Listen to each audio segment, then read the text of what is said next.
This clumsy bear woke up to find itself strapped to a roller coaster perched 1,000 meters high. Looking down, it was nearly scared out of its wits. The cart wasn't secured and was swaying side to side. Any movement could send it sliding off. And just then, of all times, a crow flew by. Luckily, after a few frantic puffs from the bear, the crow flew away. Not long before, after escaping the zero-gravity realm, May had come to a realization. She was the one responsible for the disaster that had struck this place. Her recent despair and loss of inspiration had triggered the catastrophe. Determined to make things right, May used her ingenuity to reactivate a robot and began repairing the damaged amusement park rides. Seeing her efforts, the animals rushed to help.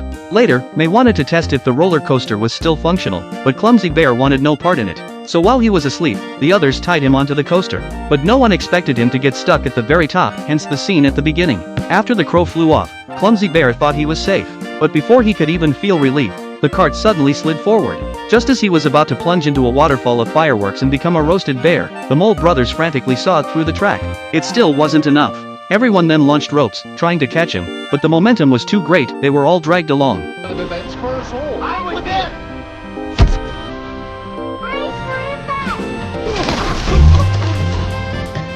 Soon, they saw the gorilla army feeding pieces of the amusement park, bit by bit, into the storm cloud.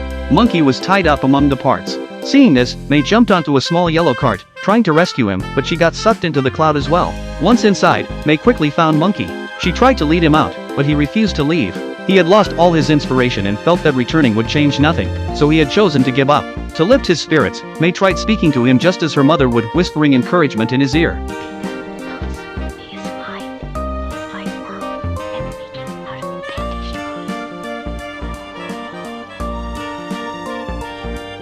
Hearing her words, Monkey instantly regained his confidence. He took up his magical pen and conjured a series of colorful straws. Then, sliding down the straws, the two escaped the storm cloud and, on the way, rescued their friends who were surrounded by the gorilla army. Gliding through the air, May looked down at the swing gear below. Checking her design, she realized that her own signature was the key to restarting the gear. She instructed Monkey to use her name as a template, creating straws that began to turn the gear. By then, the gorilla army had caught up, but Monkey had already completed the signature. With one final, magical touch, the gear whirred back to life. A golden light shot straight into the sky, instantly destroying the storm cloud. All the stolen pieces came flying back. Just like that, Wonderland was restored.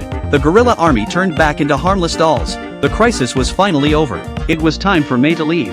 After saying goodbye to everyone, she walked out of the forest and returned home. She took out the toys she had hidden away and began repairing the chart design. Just then, her mother returned, fully recovered from her illness. May excitedly rushed into her mother's arms. At the end of the story, May restored the burned design and built a miniature amusement park in the yard. Whenever she has a new, imaginative idea, she now transmits it